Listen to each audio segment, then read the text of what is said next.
Na paz do Senhor Jesus, vamos a mais um dia do nosso devocional, que se encontra no livro de Atos dos Apóstolos, capítulo 27, versículo 10, que diz: Senhores, vejo que a nossa viagem será desastrosa e acarretará grande prejuízo para o navio, para a carga e também para a nossa vida. Nós vamos ver aqui que logo após Paulo ele ter sido enviado, ter saído da presença ali na corte, na presença de Agripa, nós vamos ver que Paulo ele vai estar indo para Roma, vai estar sendo enviado para a Itália, para Roma, logo após ali sair daquele julgamento, de ali ter se defendido, de ali ele ter falado, sobre ter tido a oportunidade, de pregar o evangelho do Senhor, aquela autoridade, a ponto deles perguntarem para Paulo se Paulo queria realmente convencê-los sobre tudo que estava falando a respeito de Cristo. Então Paulo ele vai ser enviado para César, ele vai apelar para César, e ali ele vai dar início a essa viagem rumo a Roma. E a palavra do Senhor diz que quando tudo ali ficou decidido, que eles navegariam rumo à Itália, Paulo e outros presos foram entregues a um centurião chamado Júlio, que pertencia ao regimento imperial. E eles embarcaram. É interessante que Lucas ele escreve no capítulo 2, ou melhor, no versículo 2, embarcamos, ele usa esse pronome, e nós vamos ver que embarcamos em um navio de Adramítio. Então isso quer dizer que Lucas ele estava junto. Lucas ele estava junto quando ele diz aqui, esse pronome, embarcamos nós. Esse nós aqui que é o pronome, ele demonstra que ele estava junto nesse navio, E ali eles partiram para alguns lugares da província da Ásia, e saíram ao mar. Estava com ele também Aristarco, um macedônio de Tessalônia. Esse homem que estava com ele, Aristarco, é o homem que foi arrastado para o teatro no princípio da revolta em Éfeso. Está lá no capítulo 19, versículo 29. Ele aparece, é citado no capítulo 20, versículo 4 de Atos dos Apóstolos.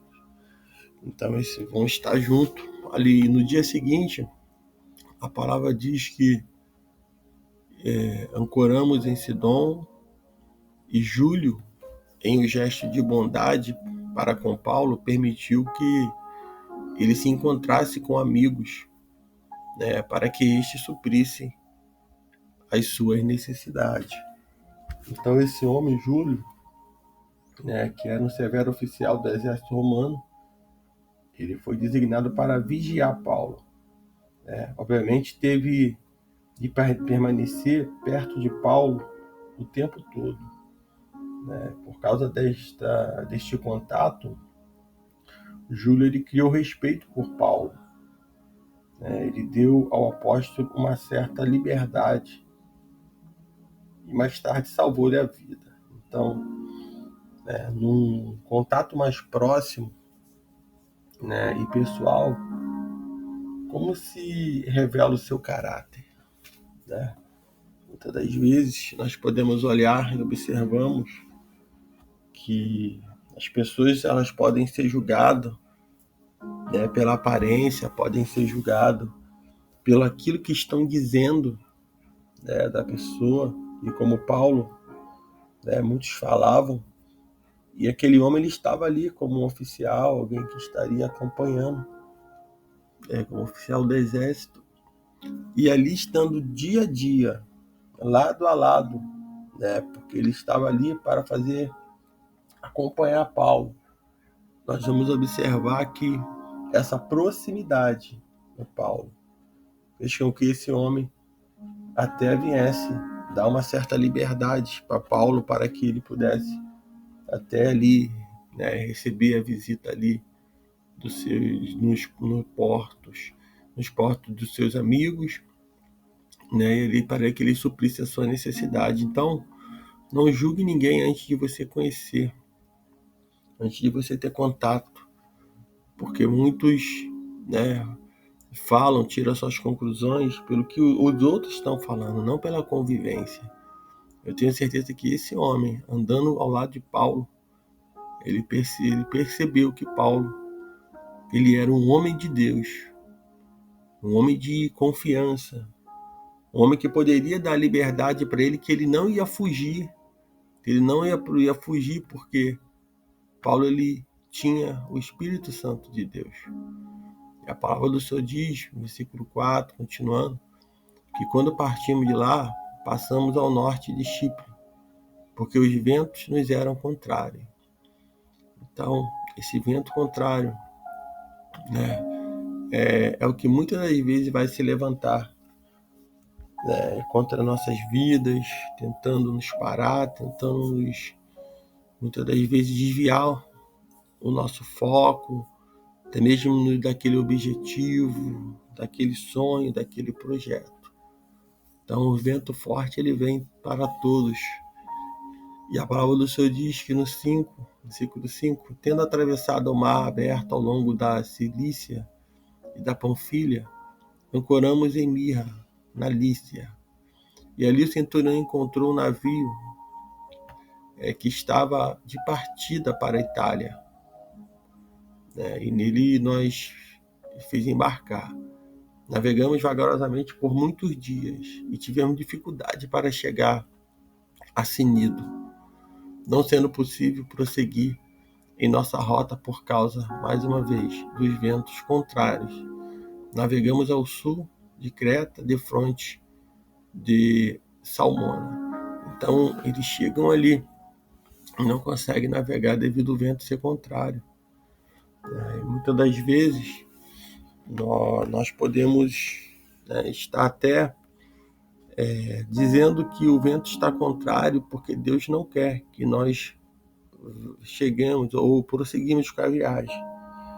Mas eu também posso dizer que às vezes o vento está contrário para testar a nossa fé, para provar a nossa fé. Então nós precisamos discernir se os ventos contrários da vida são para impedir que nós venhamos chegar a algum lugar, ou até mesmo sendo Deus tentando nos impedir de chegar, ou os ventos, eles podem estar contrários, porque está provando a nossa fé para avançar. Nós podemos, em algum momento, errar um caminho.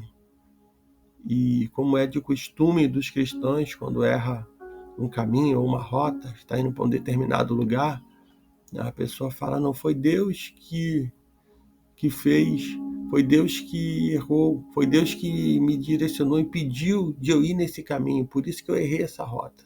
Eu acredito sim que Deus, ele pode impedir de nós irmos a determinados lugares, ou até mesmo atrasar um pouco o nosso tempo para que nós venhamos ter livramentos, em algum determinado momento.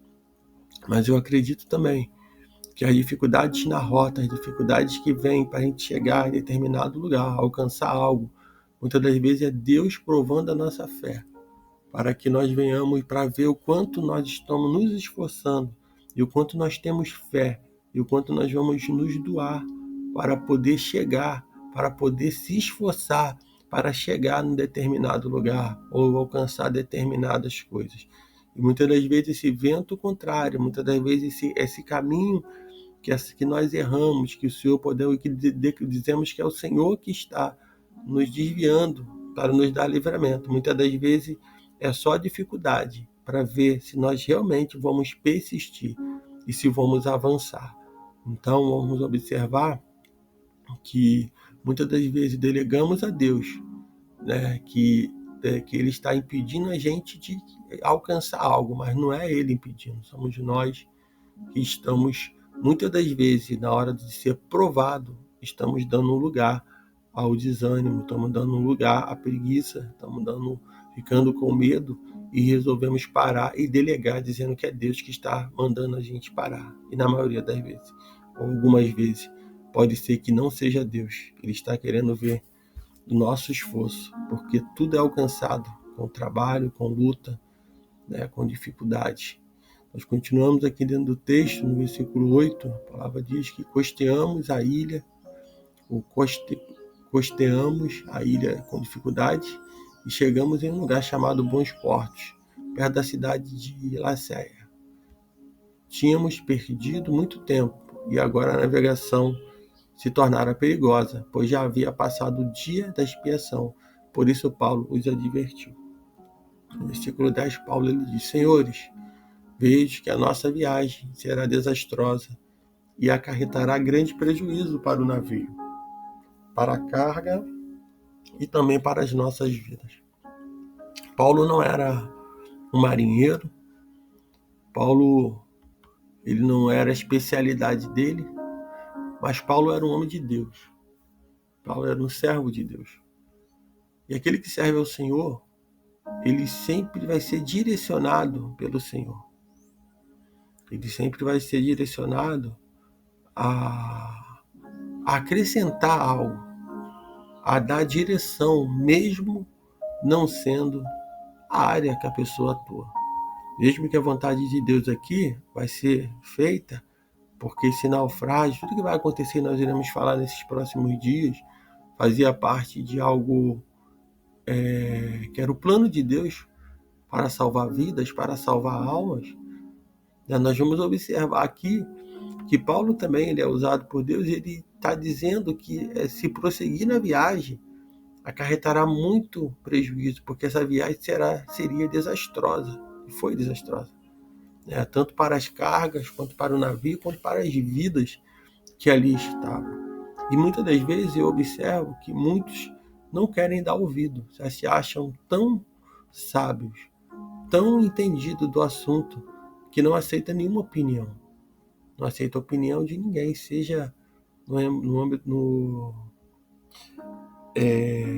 profissional, não aceita porque já se acha sábio demais. E muitas das vezes o mais humilde, aquele que tem menos conhecimento, né, aos olhos de alguns, é aquele que vai ter algo a acrescentar, né, vai ter algo a acrescentar que vai contribuir para um melhor resultado. Isso também olhando no meio eclesiástico, nós vamos observar que muitos não ouvem os membros, muitos não ouvem os obreiros, muitos não ouvem as pessoas humildes, né? E muitas vezes diz que já está ultrapassada e acaba indo a passos largos para vergonha, indo a passos largos para derrota, destruição. Então, Paulo está aqui falando, porém, a palavra do Senhor diz no versículo 11, que o centurião, em vez de ouvir o que Paulo falava, ele seguiu o conselho do piloto, né, e do dono do navio. Então, em vez do centurião, ele preferiu, e era mais lógico, sim, mas ele deu ouvido àquele que estava conduzindo aquele navio. E ele não deu ouvido a Paulo, né? Como eu falei muitas vezes, porque Paulo não era o capitão daquele navio. Paulo não tinha experiência de navegação. E passou e deu ouvido àquilo que é mais lógico, ao comandante do avião, do navio. E nós vamos observar que muitas das vezes as pessoas não querem dar ouvido ao mais humilde, querem dar ouvido àqueles que estão mais preparados aos olhos. Mas eu posso dizer que todos nós podemos acrescentar algo, uma pouca experiência que for, mas muito com a experiência da sua vida, né? Com tudo que passou, com tudo que, né, a pessoa tem de experiência. Se nós pararmos para ouvir, pode ter certeza que iremos tirar um bom proveito, iremos aprender muitas coisas. E o centurião prefere dar ouvido ao piloto, o capitão daquele navio, o dono daquela embarcação. O versículo 12 diz: visto que o porto não era próprio para passar o inverno, a maioria decidiu que deveríamos continuar navegando, com a esperança de alcançar Fenícia e ali passar o inverno. Este era o porto de Creta, que dava para o sudoeste e para o nordeste, ou melhor, noroeste. Entenda nesse dia de que, se você der ouvido àquele que está sendo direcionado por Deus, que tem o Espírito Santo de Deus, se você der ouvido à palavra de Deus que está sendo ministrada, e se você seguir por esse caminho, ouvindo a palavra, ouvindo o Espírito Santo, tenha certeza, você será bem-sucedido. Temos que ter conhecimento, sim, devemos buscar conhecimentos para adquirir, para que possamos seguir em determinada área de nossas vidas, em todas as áreas da nossa vida, melhor dizendo. Mas devemos também ouvir Deus. Devemos ouvir também o que está na palavra de Deus. E Paulo aqui, você vai observar que Paulo lhe dá uma orientação. Paulo ele vai ali, vai avisar ali sobre a perda de tempo da navegação, a perda de pessoas, a perda do navio, a perda de bens que ali estavam. E muitos não deram ouvido. Então entenda que muitas das vezes você está sendo orientado pela palavra a mudar de vida, a mudar a sua rota, a esperar um pouco antes de navegar, de avançar nesse processo. E muitas das vezes você não está dando ouvido. E lá na frente, a tempestade ela vai vir. E se a gente permanecer na desobediência, andando conforme a nossa vontade, muitas das vezes não dando ouvido a pessoas que estão para orientar, pode ter certeza que quando a tempestade vier, o navio ele vai afundar. Mas se você ouviu a palavra do Senhor, dê ouvido à palavra do Senhor. Ouça e busque os melhores conselhos que vêm da palavra do Senhor. Porque o nosso Deus, ele nos ama e ele nos avisa e nos dá a oportunidade de mudar de vida. Seja voltar para os caminhos do Senhor, seja entregar a vida ao Senhor, seja voltar a exercer aquilo que você exercia no ministério, como obreiro, como membro. Então que nós possamos nesse dia ficar com essa palavra. Dê ouvido à palavra de Deus. Paulo estava com a palavra, mas o centurião preferiu o conselho do piloto. E nem sempre o piloto vai estar sendo direcionado por Deus. Nos próximos episódios nós vamos falar sobre a tempestade e depois sobre o naufrágio. Então fique com essa palavra no dia de hoje. Que o Espírito Santo de Deus fale mais e mais ao teu coração.